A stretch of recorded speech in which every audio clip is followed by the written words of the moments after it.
Nah, cuz you thought you weren't gonna see me today? No, you thought you weren't gonna see me? You definitely gonna see me today. I heard that we're gonna be talking about albums that got a bad reputation that people don't think are hot. So you know I had to come in because I gotta tell the truth. Somebody gotta tell the truth around here. So I'm gonna talk about some albums that are actually hot that people sleep on this channel, like Kanye Jesus is King. That album is dope. I don't care what you say. I know it sounds like he just missed Sunday school class. It don't matter. He talking about God. At least I think he talking about God. I never listened to the album. I just said it was dope because Kanye said it was dope. So I'm just gonna do whatever Kanye said. And you know another album that's dope? Drake, For All the Dolls. I heard y'all say the album won't dope. Yeah, I know it sound like he make music for 14-year-old girls, but it's cool though. It's cool. We all children at heart. You know what I'm saying? We all kid. Hold up.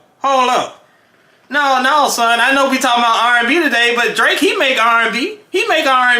Yeah, he sing on stuff. Yeah, I mean, at least I think he sing. I fell asleep on the album, but I think he's singing on this. Wait, hold up. Don't play the music, dog. Don't play the music. I got some stuff to say. No, we got some stuff. Somebody gotta keep it real from y'all. Hold up, D Roth, don't do it. Hold up. Hold up.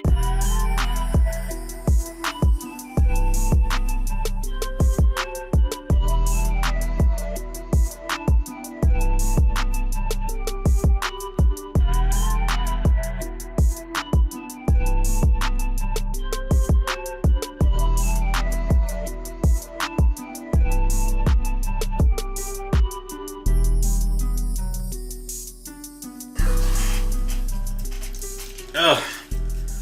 Sorry about that, players. I thought we ran all the roaches out of here. Anyway, thank you for joining me today for the latest edition of the Soul and Stereo Sessions. Y'all know what it is. Y'all know who I be, and y'all know how it goes down here. So today, we're gonna have a little bit of fun. So a few weeks ago, we had a video that talked about 9 hip-hop albums that I feel like are underrated, deserve a little bit more love, a little unappreciated. So today we're going to do that on the R&B side. Let's talk about 9 albums that deserve a little bit more love than they've received over the years. You know I'm always here to keep it real. But before we get there, do your boy a favor and hit the like on this video before we get started. Just move that old cursor or finger or whatever you got over it. Hit like on that. And also do your boy a big favor and hit the subscribe button if you haven't already. I believe it's about a little over half of y'all that have not subscribed that regularly watch these videos. Why you tripping? You're here anyway. Cost you nothing but a click. Hit the subscribe button, and when we're all done, make sure you share it. Share it with an R&B fan in your life. Hit the share, and get in the comments and tell me 9 albums that you also feel like deserve a little bit more love, or if you just hate these albums that we're about to talk about. So, without any ado, let's get to it. 9 albums. We're going to show a little bit more love today.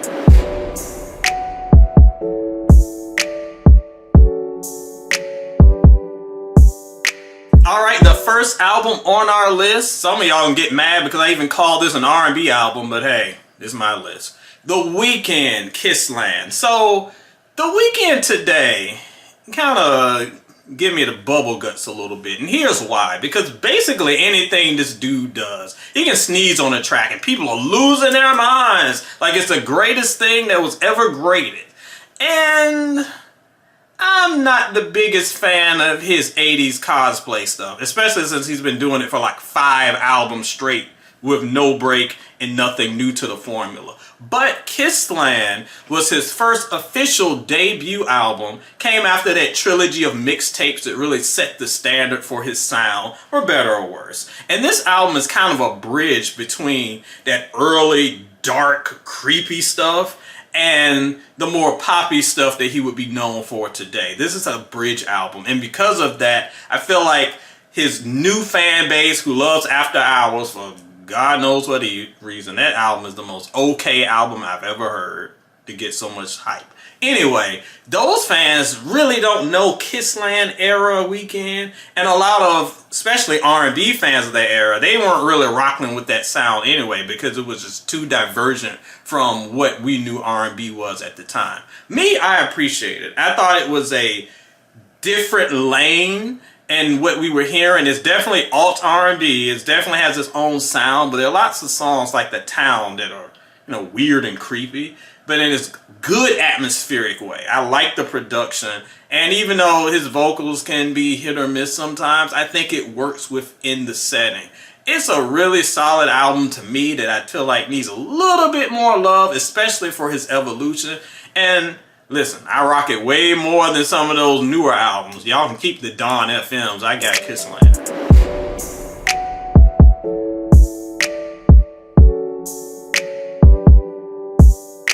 Up next is Boyz II Men Evolution. This album just confuses me. So, when the internet became a thing and, it was this gathering place of fans from all over, I used to hear so many people complain about this album, and it blows my mind. I know we sick of the Mama song, but take that aside, because Boyz II Men were coming off an incredible run. Their first two albums were game-changing, and I feel like that second album is one of the best R&B albums of all time. Coming off of that, Evolution isn't quite as good, but it's very, very good. Not only with strong album cuts, but dope singles as well. Again, get away from the Mama song. But beyond that, it is so much strength here. But fans just, for whatever reason, aren't feeling it. I don't know if it's because it's not as good as the first two albums. I don't know if maybe the singles didn't age well, Mama, or any other matter of things. Maybe because by this point in their careers, so many R&B fans had moved on to other sounds with 112 and Jagged Edge and that crew's really starting to take over. Drew Hill, they were really shaping the sound with the more hip-hop elements of it. So maybe that's why it's overlooked. But you ask your boy, this album still stands up. It's still dope and still strong. And it's another case of why Boyz II Men is one of the greatest R&B groups of all time. I won't get with y'all with the Jodeci arguments because they're both dope, but Boyz II Men kind of better. Sorry.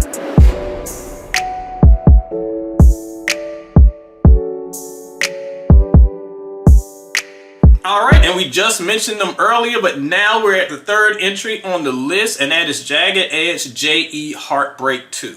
So, most of you know, I'm not a fan of sequel albums. I feel like you set yourself up for failure. A sequel album doesn't work like the movies. I don't know why y'all keep doing this, because to create an album, you have to be in a space in your life, in a mindset, in a place. To recreate that, especially years later, or like this album, almost a decade later from the first album, you can't be the same person you were 10 years ago. You can't do it. You set the bar too high. However, Jagged Edge really recaptured a lot of magic on this album. And as much as I love Jagged Edge, especially their early 2000s run, thought their 2000s run was solid. By this point, they were pretty hit or miss on releases, but this was a great return to form.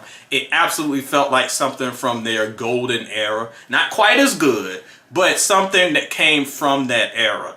The guys kind of get some complaints about their music sounding a little samey, and I get that, but what works, works, and all of that works very well here. This album, when it came out, I think a lot of fans immediately turned their nose up at it, or maybe they were a little sick of J.E. at the time. But go check it out. I think it does their legacy well.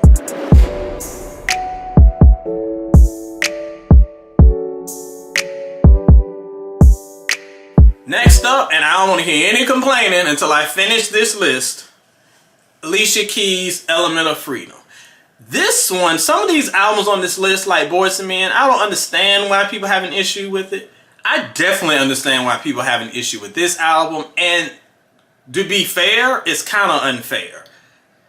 Not to get into drama, because we don't want to do this here on the Soul and Stereo Sessions, but we know, most of you know Alicia's relationship history by this point. And most of the songs on this album reflect kind of the controversial nature she was going through in her relationships. Listen, it ain't my business. Everybody cool. Swiss Beats cool with everybody. Mashonda cool with everybody. Alicia's cool with everybody. Is everybody. Everybody's cool in the family.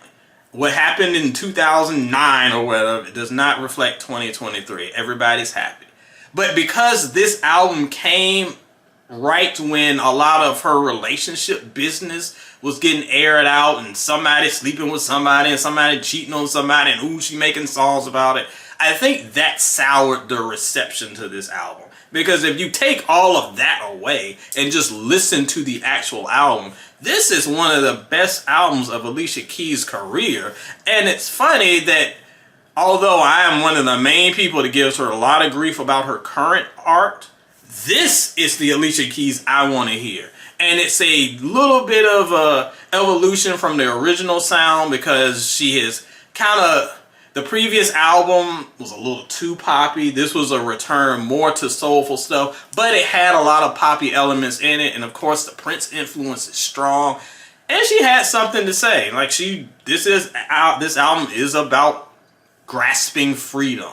Sometimes we don't like her definition of freedom, depending on who she being free with. But again, none of my business. I'm here for the music. I think this is a solid album, a very solid entry. And if you were one of the ones that were coming for Alicia's throat at the time, understandably so, I guess. But let's keep it to the music, because the music was kind of undeniable on this one.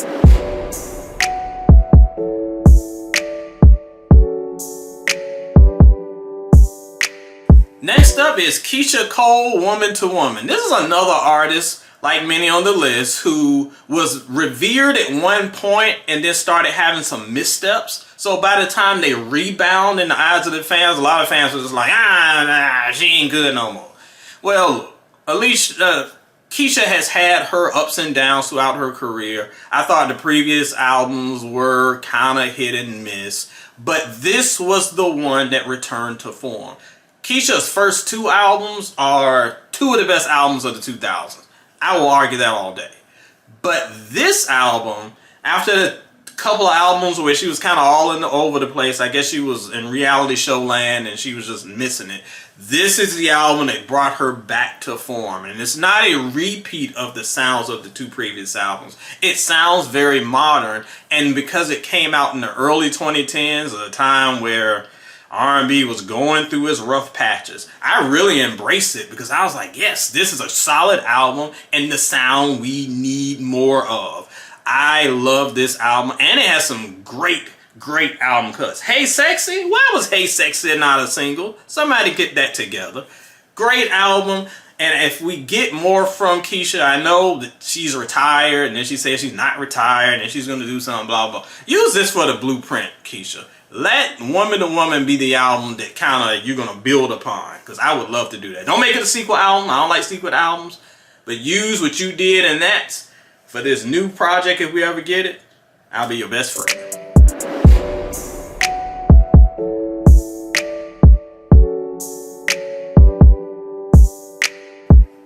Alright, next up on the list is SWV's third album, Release Some Tension.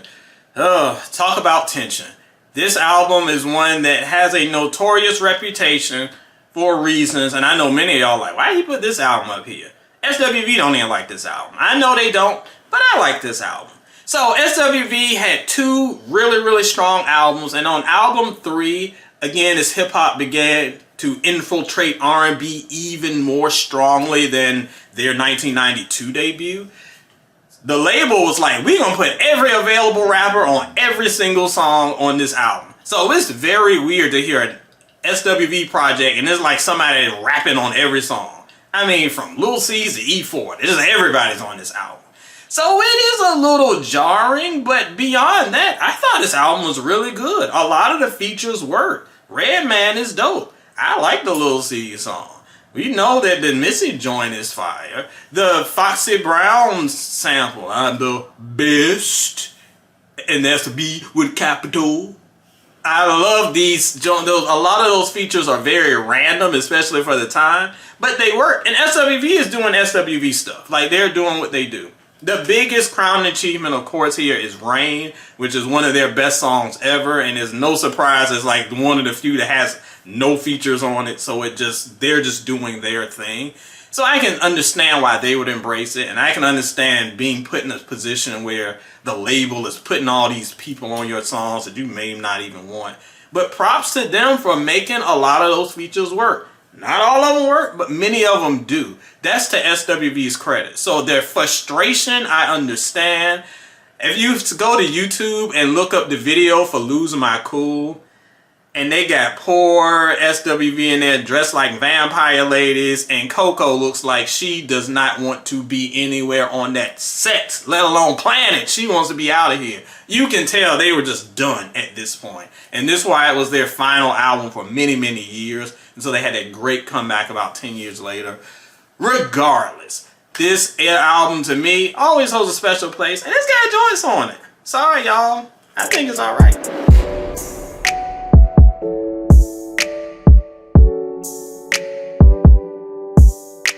Alright, next up is Whitney Houston, Just Whitney.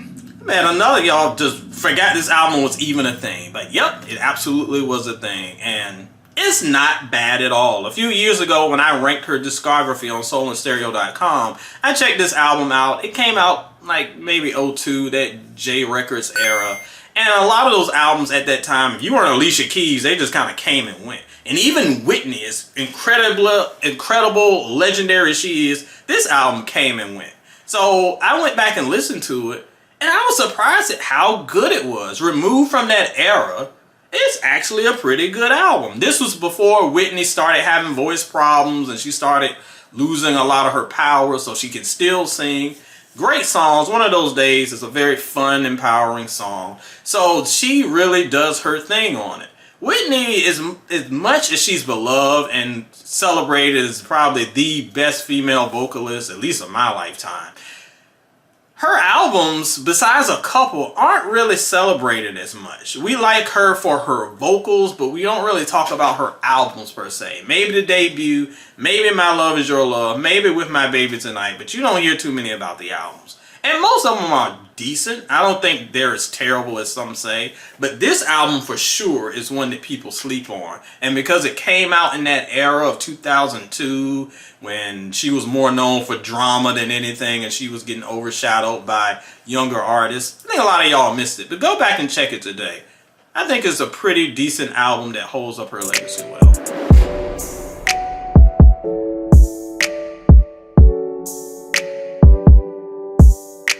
Alright, I'll give you one more for the ladies, and this time I'm going with Ashanti. Oh yes, your boy's actually giving Ashanti props on YouTube. Mark it down. The Declaration.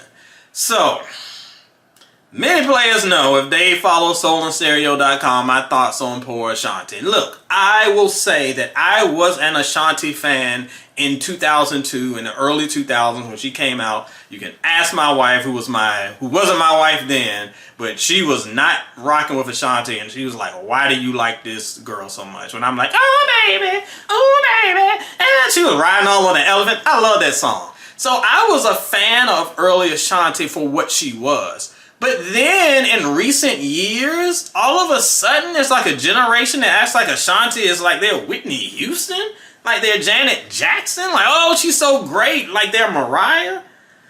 Really? Did y'all hear them albums? The nostalgia goggles that thick? Like, she had great songs, but Ashanti did not have great albums. Even the albums that are celebrated, like her debut, that album objectively is not great. It's fine. It's a fine project with some good songs on it. And the later albums, ooh boy, they got the quality tanked as her career got bigger, sadly. But when she dropped this album and near the tail end of the 2000s, I was so taken aback because for the first time, we got a concise, somewhat complete Ashanti album. And it's weird because it dropped at a time where her notoriety was probably nowhere near where it was. She had some great singles, like Good Good is a great song before Usher did it. And I thought that it was an opportunity for her to grow as an artist, and she finally came into her own across a project. So no, this album does not have the big blockbuster singles that y'all like baby, baby, baby, baby, baby, baby, baby. She don't have nothing like that on it, thankfully. So she doesn't have the big singles, but she has the great album cuts that make for a cohesive, consistent album that puts all the pieces together. I know y'all love just looking at her on Instagram, but this album proves that she can be a good artist, and near the tail end of her career, she finally got it. Too bad y'all missed it, because you were looking at Instagram or something. But I give Ashanti props. This album was good.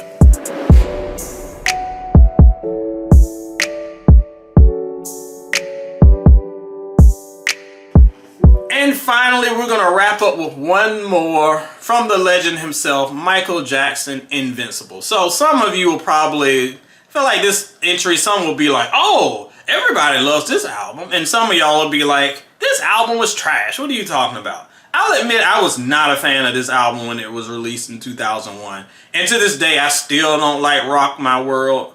I don't like that song at all. I do not think that was a good song. I'm sorry, because I know people loved it. And I remember the world premiere on BET, and it was this big thing, and he was doing his little Goodfellas deal. Look, it's been 20 years. That song still ain't doing anything for me.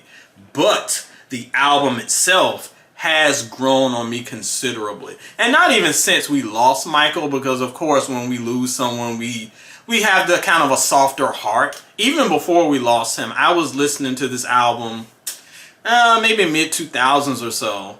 And I was like, you know what? It's got some joints. It absolutely has some great album cuts. You know, Heaven Can Wait is incredible. Butterflies needed a video. There's so many good songs on this that just kind of don't get talked about as much. Of course, compared to the absolutely iconic tracks that we got in the 80s and early 90s, they don't measure up to this. But for a body of work, it's not bad at all. There are some things that could have been left on the cutting room floor for sure. And does it measure up to any of those classics from the 80s? No, not even close. But if you look at it on its own as a project, if this was Tito Jackson album instead of Michael Jackson album, I think most of us would agree this is a pretty solid album from front to back, even though it has a few weak spots. Compared to what we know he can do, no, it doesn't compare. But as an album on its own, I think it's pretty strong and holds up, especially today. So for those of you who are like missing your Michael fix, you want to hear something, I think it's worth a listen. It's a solid release. And even my old grouchy, crusty heart who hated on it in 2001, him and Chris Tucker, will say, I was wrong. It was good. I don't admit I'm wrong often, so you better take that one.